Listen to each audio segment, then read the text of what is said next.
без разлика за кој се работи. Рековме да е од СДС, од Свети СДС, од кој сака нека ако се огреши. По закон, законите важат еднакви за сите. Општина Охрид веќе има издадено решение за осрнување.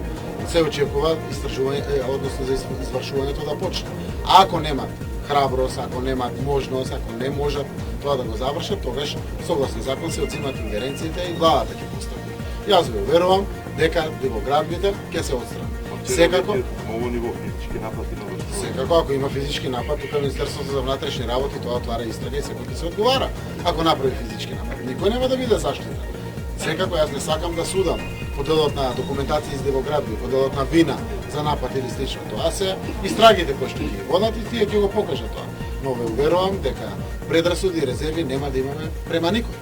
Впрочем, не е на крај на денот да падне и мнозинство во советот на општината, го кажам отворено, има многу градоначалници кои што се предложени од СДСМ ги избрали граѓаните, сепак со совети во кои што нема СДСМ контрола или владеачката коалиција нема контрола, сепак општините функционираат добро. Ние немаме резерви дали тоа ќе изгубиме мнозинство во совет или било што, или со некој ќе продолжиме со работка или не.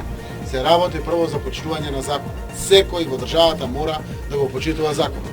Тие што се учесници во политичкиот живот, представници на политички партии, па уште ако се представници на владачките партии, треба за пример да го почитуваат законот. И апсолутно предрасуди ќе немаме за сите без разлика на последиците.